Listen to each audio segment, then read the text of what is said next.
For a border wall on day 18 of the partial government shutdown. Out of roughly 2 million federal workers, 800,000 are impacted. About half are furloughed. Half are required to work without pay right now. The wall is at the heart of this dispute. Building it was a key campaign promise. The president says he will not sign any spending bill that does not include more than $5 billion for wall construction. Democrats have said no. Neither side has budged. In laying out his case, the president will contend there's a crisis at the southern border brought on by a surge of families and unaccompanied minors from Central America seeking asylum. He has also floated the idea of declaring a national emergency to get around Congress and force construction of a wall. CBS News is told right now the president is not expected to do that. The president is planning to visit the border on Thursday. A recent CBS News poll taken before the shutdown found that 59% of Americans oppose a border wall. Among Democrats, 84% oppose it. Among Republicans, 79% favor it. After the president speaks, we will hear from top Democrats, House Speaker Nancy Pelosi and Senate Minority Leader Chuck Schumer. We also hope to fact-check any inaccurate assertions. But here now is the president. My fellow Americans, tonight I am speaking to you because there is a growing humanitarian and security crisis at our southern border. Every day, Customs and Border Patrol agents encounter thousands of illegal immigrants trying to enter our country. We are out of space to hold them, and we have no way to promptly return them back home to their country. America proudly welcomes millions of lawful immigrants who enrich our society and contribute to our nation. But all Americans are hurt by uncontrolled illegal migration. It strains public resources and drives down jobs and wages. Among those hardest hit are African Americans and Hispanic Americans. Our southern border is a pipeline for vast quantities of illegal drugs, including meth, heroin, cocaine, and fentanyl. Every week, 300 of our citizens are killed by heroin alone, 90% of which floods across from our southern border. More Americans will die from drugs this year than were killed in the entire Vietnam War. In the last 2 years, ICE officers made 266,000 arrests of aliens with criminal records, including those charged or convicted of 100,000 assaults, 30,000 sex crimes, and 4,000 violent killings.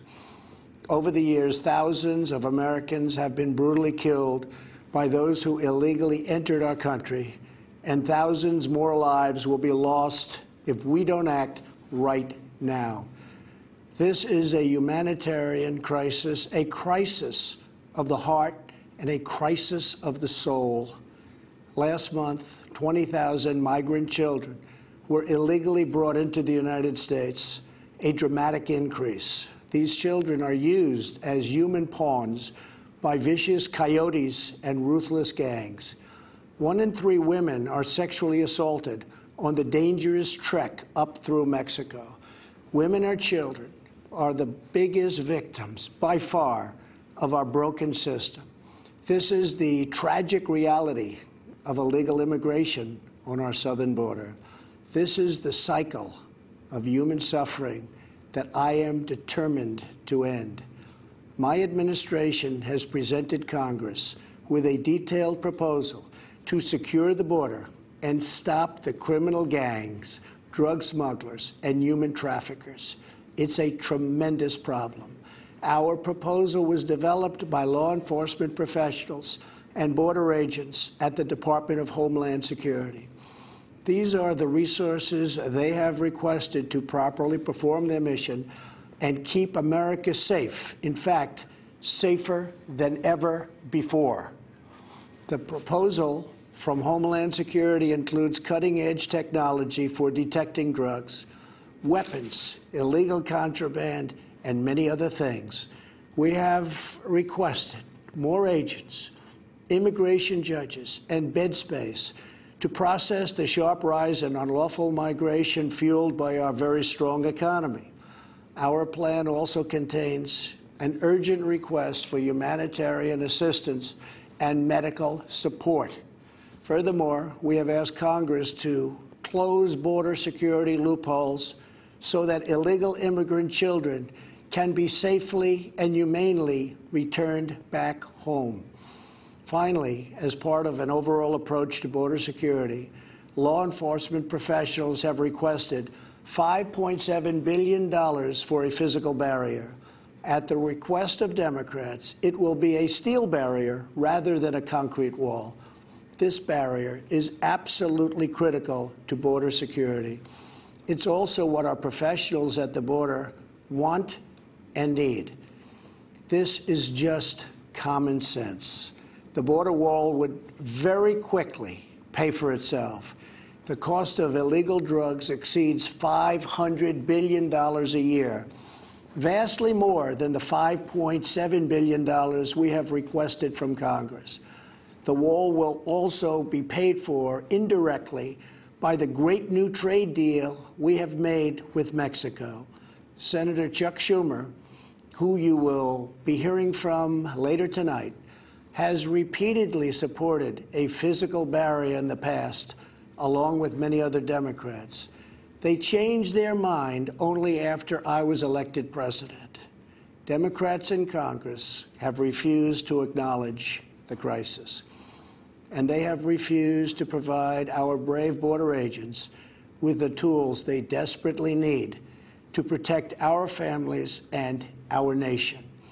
The federal government remains shut down for one reason, and one reason only, because Democrats will not fund border security. My administration is doing everything in our power to help those impacted by the situation. But the only solution is for Democrats to pass a spending bill that defends our borders and reopens the government. This situation could be solved in a 45-minute meeting. I have invited congressional leadership to the White House tomorrow to get this done. Hopefully, we can rise above partisan politics in order to support national security. Some have suggested a barrier is immoral. Then why do wealthy politicians build walls, fences, and gates around their homes? They don't build walls because they hate the people on the outside, but because they love the people on the inside. The only thing that is immoral is the politicians to do nothing and continue to allow more innocent people to be so horribly victimized. America's heart broke the day after Christmas when a young police officer in California was savagely murdered in cold blood by an illegal alien who just came across the border. The life of an American hero was stolen by someone who had no right to be in our country. Day after day, precious lives are cut short by those who have violated our borders. In California, an Air Force veteran was raped, murdered, and beaten to death with a hammer by an illegal alien with a long criminal history. In Georgia, an illegal alien was recently charged with murder for killing, beheading, and dismembering his neighbor.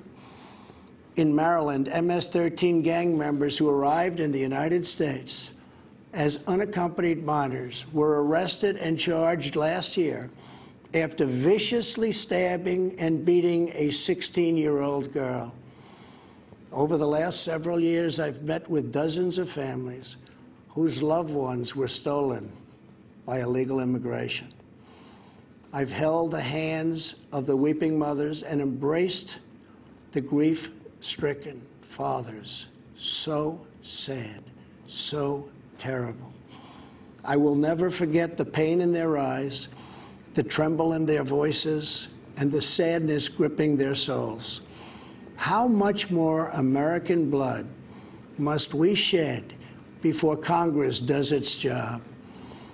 For those who refuse to compromise in the name of border security, I would ask, imagine if it was your child, your husband, or your wife whose life was so cruelly shattered and totally broken.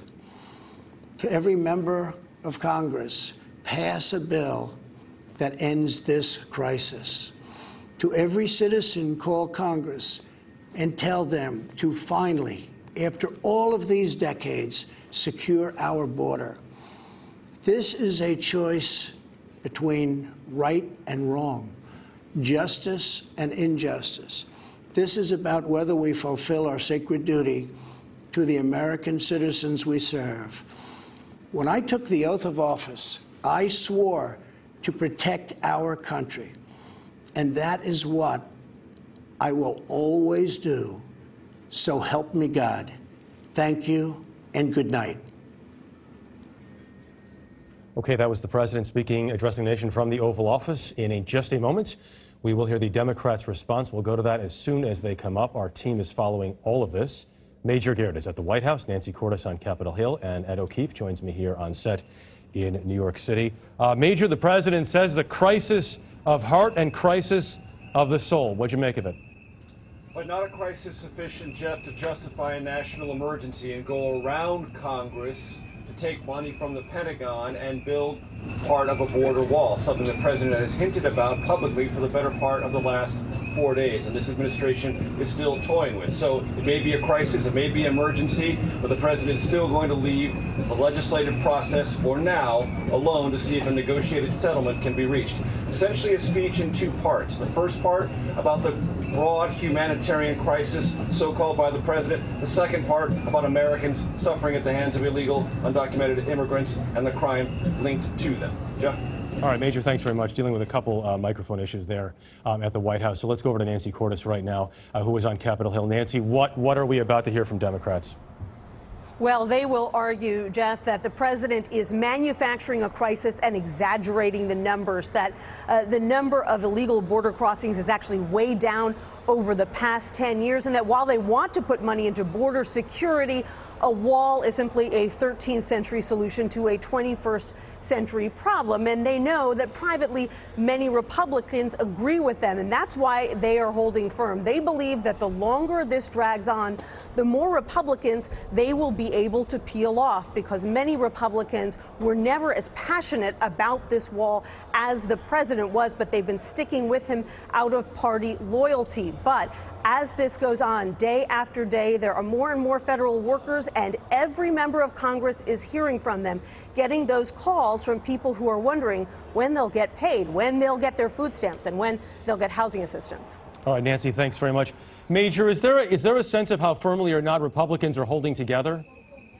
Well, the vice president has been calling Republicans, particularly those in the House, asking them to hold the line with the president. The president and the vice president are going to meet with congressional senators tomorrow at their policy luncheon to hold the line there.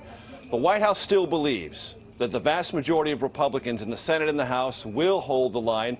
But as Nancy just indicated, House Democrats will put legislation on the floor of the House this week and next that will probably divide Republican ranks and provide opportunities to open up certain parts of the government.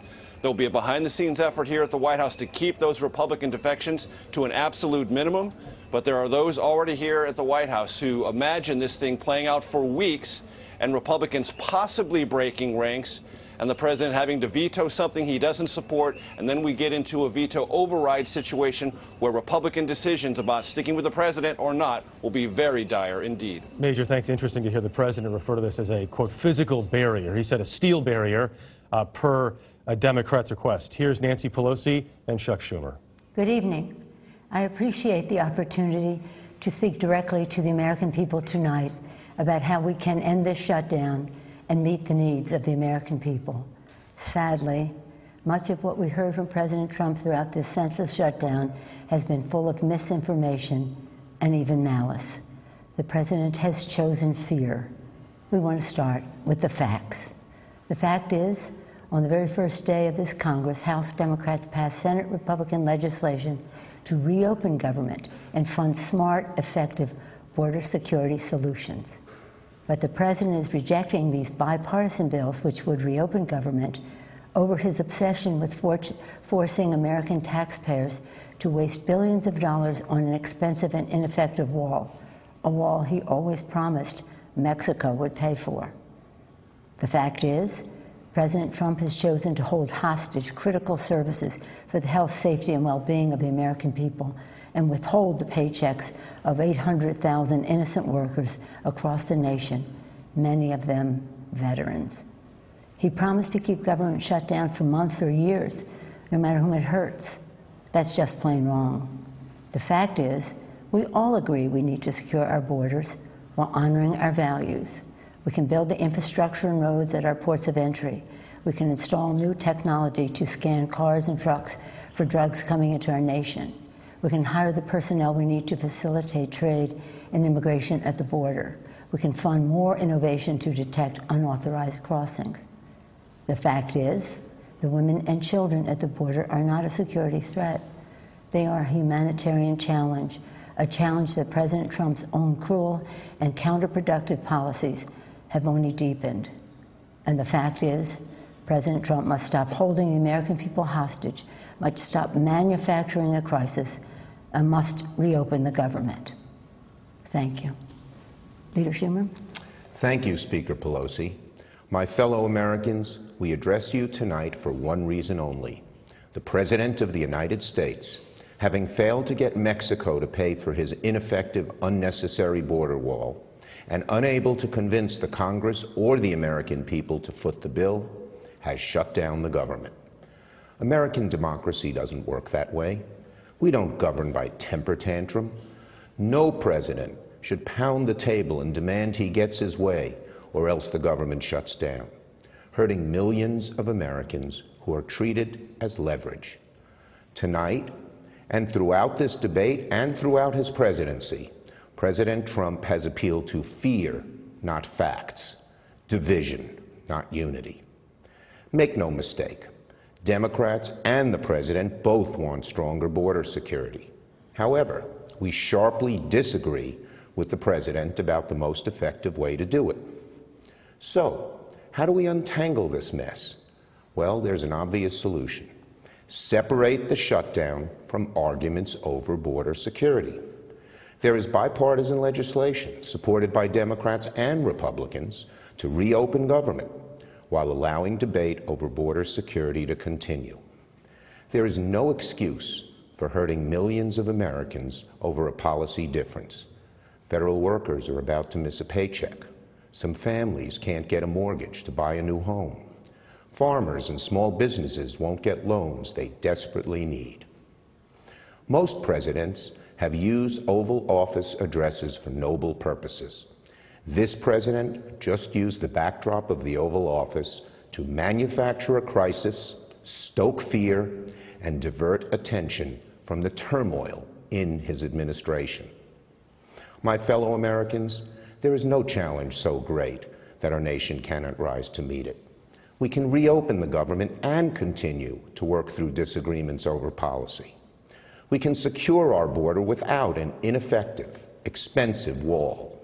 And we can welcome legal immigrants and refugees without compromising safety and security. The symbol of America should be the Statue of Liberty, not a 30-foot wall. So our suggestion is a simple one. Mr. President, reopen the government and we can work to resolve our differences over border security, but end this shutdown now. Thank you. The Minority Leader and the Speaker of the House delivering their response to the first presidential address from the Oval Office, which immediately preceded that. Nancy Pelosi said the president is holding the American people hostage. Chuck Schumer said he is governing by temper tantrum and stoking fear. Ed O'Keefe is here on the set. Ed, I don't think I heard anything tonight to indicate we're any closer to a solution. Not at all. Look, we heard from a president held in low regard by most Americans, touting a policy proposal held in low regard by most Americans. And tonight, based on what we just heard, is all about posturing. I heard nothing specific from either side on some kind of a compromise that could potentially break this logjam starting tomorrow. Part of the problem is that they can't agree on the facts. Now, we could spend hours going over the facts that are shared by either side, but we should call out some of them. The president tonight, for example, saying that 20,000 children were found crossing the border illegally last month. Not quite. According to the Customs and Border Protection, 4,982 unaccompanied minors were apprehended in October, about 5,200 in November, and family units is how Customs and Border Protection defines it, about 23,115. So he talks about children. In fact, it's members of families who cross the border. It's that kind of tweaking of facts that is aggravating Democrats and making it very difficult for them to come to some kind of agreement with the president. The numbers are important. Nancy Cordes on Capitol Hill. Nancy, tomorrow afternoon, do we have an indication that something might happen, that progress might be made? What happens tomorrow? Well, here's what House Democrats are going to start doing, Jeff, and this is a tactic that Republicans know well because they tried it when they were in the minority in a similar situation. They're going to start holding votes on reopening these closed agencies one by one and basically daring Republicans to join them. They'll be able to make the case, look, we, Democrats, are trying to reopen government and Republicans are standing in the way. So it'll be very interesting to see how many Republicans they'll be able to pick off. The president is coming here to Capitol Hill to try to keep those losses to a minimum. But just tonight, Alaska Republican Lisa Murkowski became the third Republican senator to say, you know what, perhaps we should reopen the rest of the government while we continue to debate these serious issues. You have Republican senators who are up for re-election in 2 years, who are worried about what their constituents will think because they have federal workers and many other Americans who are being affected by this shutdown. And you have senators who are looking at seeing the writing on the wall and realizing that these two sides are so far apart and have made no progress towards meeting each other in the middle. So right now, it's very difficult to see what kind of solution could be negotiated. Major, is there the possibility of a solution or an increased possibility of a solution by Friday, given that that is the first day that many of these Americans, the government workers, would not be getting paychecks? There's no sign of it here, Jeff. The White House believes that it can not only hold Republicans or a sufficient number of Republicans in line, and that over time, and this is the White House theory, I'm not saying it's true, but it's the theory that White House advisors, starting with the president on down, believe, that this shutdown, the longer it goes, will pressure Democrats, not Republicans. What is that theory based on? An assumption the president has that he said many times out loud. Most federal workers, he believes, are Democrats. How he knows that, no one here at the White House can quite explain. But that he believes it is certain. And he believes those Democratic federal workers, he so calls them, will put pressure on Democratic members of the House and Senate. The House and Senate Democratic leaders I've talked to, or their aides, don't buy that at all. And based on the reaction you saw tonight from Speaker Pelosi and Senator Schumer, they appear unified and entrenched on their position. Ed, go ahead. By Friday, I think by our math, it would become, after Friday, the longest government shutdown ever. Yes, because the one in the 1990s lasted a little more than 20 days, and by Friday it will be. And today, at least at the Department of Homeland Security, was the day by which paychecks had to be processed. So at this point, there are at least a few thousand federal employees across the country who know for certain they will not be paid on Friday, even if for some reason there was a resolution tomorrow night. One of the things to keep in mind when it comes to talking about the federal workforce, 85% of federal employees work somewhere far outside Washington, D.C. They work in red districts, they work in blue districts. And to think that by the end of the week, members of both parties won't be hearing from them is silly. They will be. Large cities across the country are built around federal infrastructure, and this has a huge effect across the country. They've made some maneuvers to make accommodations for some of these folks to get paid who wouldn't have, but that's not easy. No, and it's funny. That's partly in response to what the House is starting to do now. You heard yesterday the Treasury Department is going to bring back some IRS personnel to start processing refunds because House Democrats are set to vote on legislation that would essentially reopen the Treasury Department. So the White House trying to get ahead of Congress through executive action and say, don't worry, we don't need you to do it. We'll do it ourselves. Similarly, there's some issues with food stamps. Today, the Agriculture Secretary was forced to come out and say, we've got enough to go through February. It's an issue if we get to March. But if we're still having this argument in March, that's quite a dispute. Yes, I would say so. Let's listen to a little bit of what we just heard from the president. Imagine if it was your child, your husband, or your wife whose life was so cruelly shattered and totally broken. To every member of Congress pass a bill that ends this crisis. To every citizen, call Congress and tell them to finally, after all of these decades, secure our border. This is a choice between right and wrong, justice and injustice. This is about whether we fulfill our sacred duty to the American citizens we serve. When I took the oath of office, I swore to protect our country. And that is what I will always do. So help me God. Okay, that's the president. That was toward the end of his speech as he made this appeal to families, saying, imagine if you were in this situation. We do have Maria Villarreal now. She is near the border tonight and watched with some other folks who watched in McAllen, Texas, where the president is planning to go still on Thursday, although I don't recall him mentioning that in the speech. Maria, what did folks think of it there?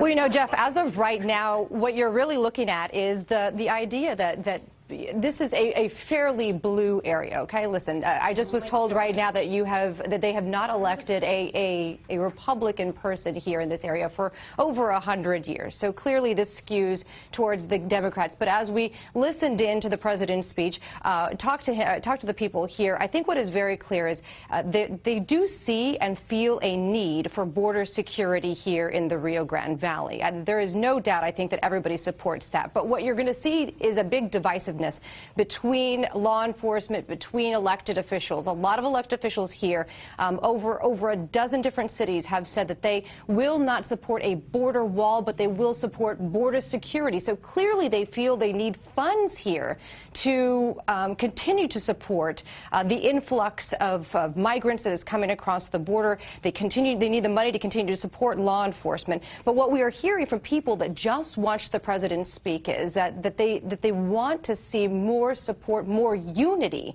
between the two different parties here. I think that there is a feeling that while, you know, a few years ago when we had President Obama asking for money for border security, for a border wall, there was a lot of support there. But now that we have President Trump in office, that there's just not support for him as a person, not necessarily him as a Republican or him as the President of the United States. The one day between now and obviously President Trump's potential trip here to the Rio Grande Valley, is there still that one day? There is hope that there will be some sort of discussions between the two sides in the next 24 hours. All right, Maria, thank you very much from McAllen, Texas. Nancy Cordes, when the sides were talking, was there any consensus about a potential number between 0 and $5.7 billion on how much they might possibly agree on, if at all?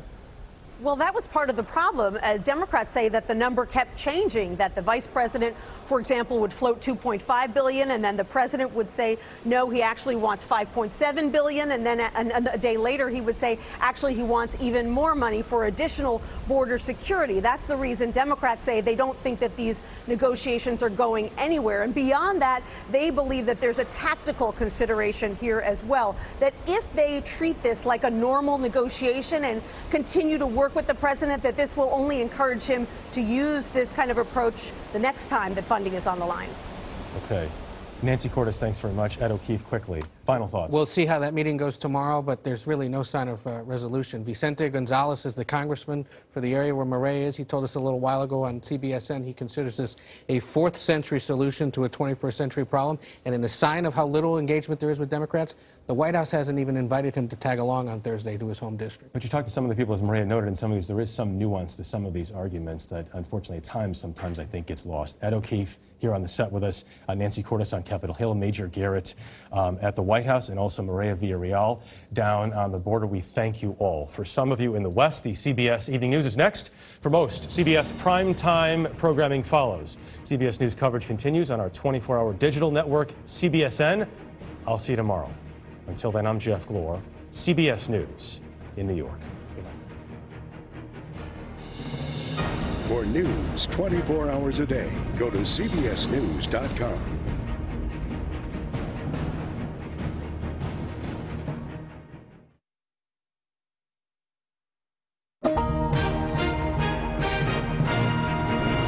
On the CBS CBS Evening News this Tuesday. The president makes his case for a wall. We'll have the Democrats' response, the impact of the shutdown, and our reality check.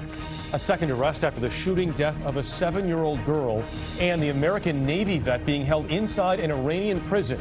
All that and much more, beginning with the headlines in 60 seconds. A primetime pitch to the American people. This barrier is absolutely critical to border security. This is just common sense. The symbol of America should be the Statue of Liberty, not a 30-foot wall. Hundreds of thousands of federal workers remain affected by the shutdown. We need the people in power to do their job so we can do ours.